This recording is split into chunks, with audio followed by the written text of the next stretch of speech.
दोस्तों, आज Valentine day पे बात होगी। वैलेंटाइन डे करीब है। हुआ ये था कि क्लाउडियस नाम का एक रोमन बादशाह था। वो बादशाह अपने सिपाहियों को शादी करने से रोकता था। उसका ये मानना था कि शादी करने से मर्द कमज़ोर हो जाते हैं और सिपाही कमज़ोर ना हो, इसलिए वो शादी नहीं करने देता था। मगर उसी शहर में, रोम में, एक नेक पादरी थे जिनका नाम सेंट वैलेंटाइन था। वो चुपके चुपके चोरी चोरी सिपाहियों की का निकाह करा देते थे उनके धर्म के हिसाब से। लेकिन जब ये बात पता चली तो बादशाह को बड़ा नागवार गुजरा और 14 फरवरी 269 ईस्वी को बादशाह ने सेंट वैलेंटाइन को फांसी पे चढ़ा दिया। वो बेचारा नेक काम शादी कराने के चक्कर में मारा गया। तो उसकी याद मनाने का एक रिवाज हुआ है। ठीक है, अगरचे उसकी याद मनाने का उनके अंदर चलन है और उसको मनाते भी हैं, तो उसको उसकी याद में कोई प्रेयर करके ये बात को ख़त्म किया जा सकता था। लेकिन नहीं, ब्रिटिश लोग जो लोग हैं वो बड़े कमर्शियल होते हैं। तो उन्होंने क्या किया, इसको एक इवेंट बना दिया और इसको बेकार नहीं बल्कि सोच समझ कर उन्होंने इसको इवेंट बना दिया। और इसका पूरा हफ्ता भर ये करते हैं। ये 7 फरवरी से ही शुरू हो जाता है। 7 फरवरी को रोज़ डे, 8 फरवरी को प्रपोज डे, 9 फरवरी को चॉकलेट डे, 10 फरवरी को टेडी डे, 11 फरवरी को प्रॉमिस डे, 12 फरवरी को हग डे और 13 फरवरी को किस डे और 14 फरवरी को वैलेंटाइन डे, यानी प्रपोज करते हो एक दूसरे को। लेकिन इसमें ये प्रोसेस में कोई भी संजीदा नहीं होता। अक्सर बेशतर लड़कियां संजीदा होती हैं, लेकिन लड़के बिल्कुल संजीदा नहीं होते। वो ज़्यादातर ये करते हैं कि भाई वो लड़की को कैसे पटाया जाए, उसको कैसे एक्सप्लॉइट किया जाए, यहाँ तक ही उनकी सोच रहती है। तो वैलेंटाइन डे से बहुत ज़्यादा नुकसान लड़कियों को होता है, हर समाज के लड़कियों को होता है। तो इससे बचना बड़ा ज़रूरी है। ये शुरू कैसे हुआ था? 18वीं सदी में औद्योगिक क्रांति के बाद जो पैसा ज़्यादा आया ब्रिटिश और यूरोपियन लोगों के पास, तो उन्होंने पैसा ज़्यादा आने के बाद आदमी को अलग अलग शौक़ सुझाई देते हैं। तो उन्होंने उसको लैंगिकता के लिए इस्तेमाल करना शुरू किया। शुरू में उन्होंने स्त्री और पुरुषों की नग्न मूर्तियाँ तैयार की, गुप्तांगों के लकड़ी के ठोकरे बनाए उन्होंने, और उसको बेच के वो वुड प्रोनोग्राफी से लोगों को विचलित करने की कोशिश करते थे।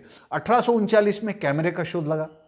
1855 में वो कैमरे से फिर नेकेड यानी बरहना औरतों के फोटो निकाल के उसको बेचने का प्रयोग शुरू हुआ।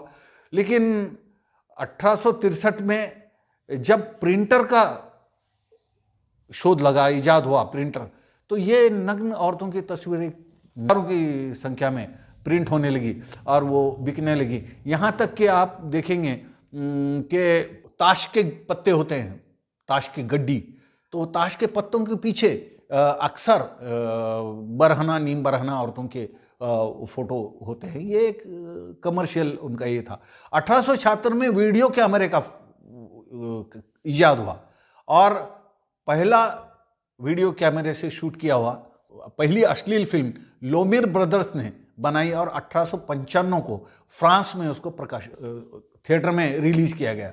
इसका दिग्दर्शक अल्बर्ट कोचर नाम का ये आदमी था और ये जो फिल्म थी वो तूफान लोकप्रिय हुई, जैसा कि आजकल पठान हुई है।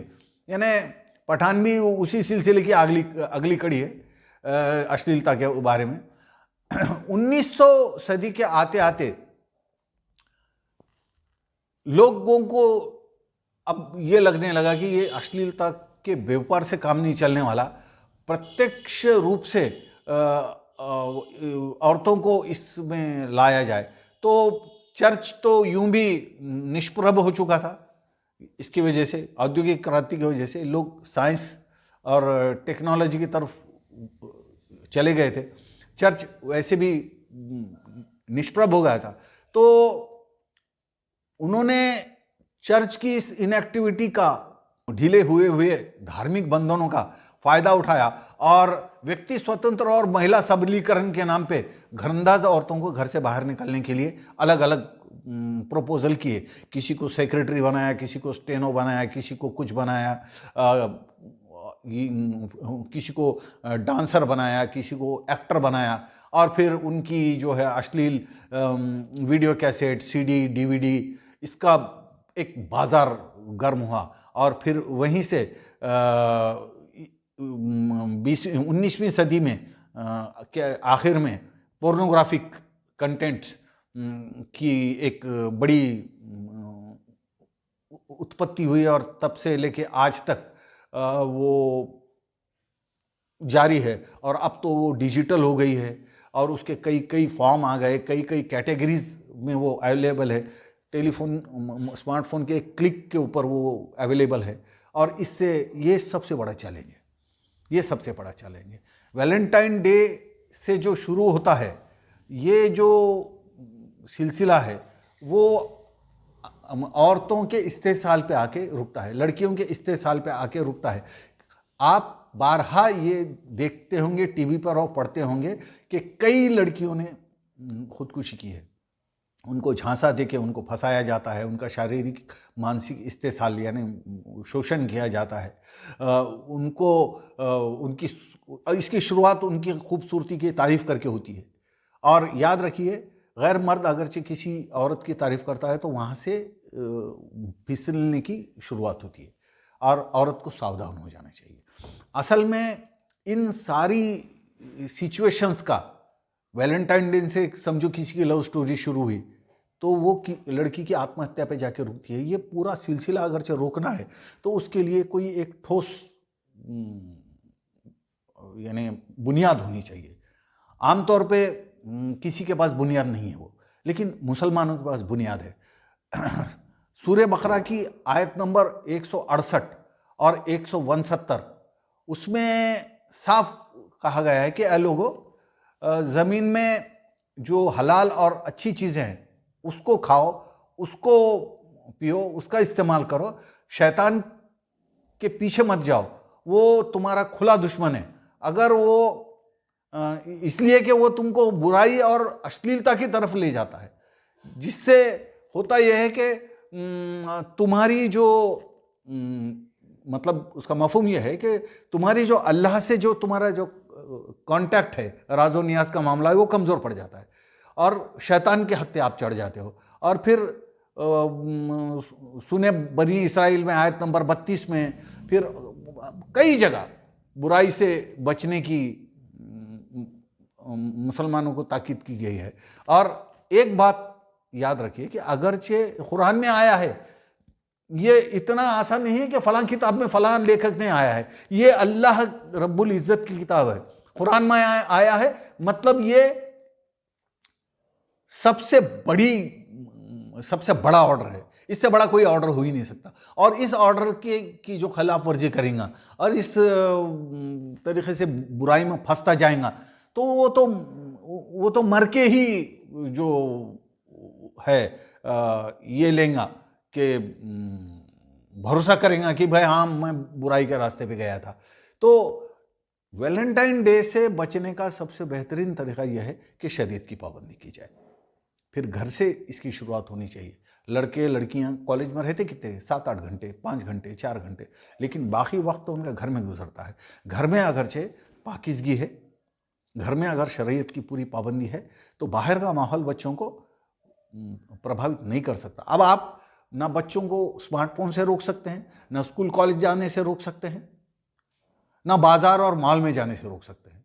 उनको घर में मुर्गियों के मूंछ के तो नहीं रखा जा सकता। हाँ, इतना ज़रूर किया जा सकता है कि बाहर के अश्लील माहौल से वो प्रभावित ना हो, इसके लिए एक मैकेनिज़्म तैयार किया जा सकता है। और वो मैकेनिज़्म इत्तफाक से, खुशकिस्मती से हमारे पास है शरीयत के रूप में, हदीस और आप सल्लल्लाहु अलैहि वसल्लम की ज़िंदगी के अक़वाल के रूप में।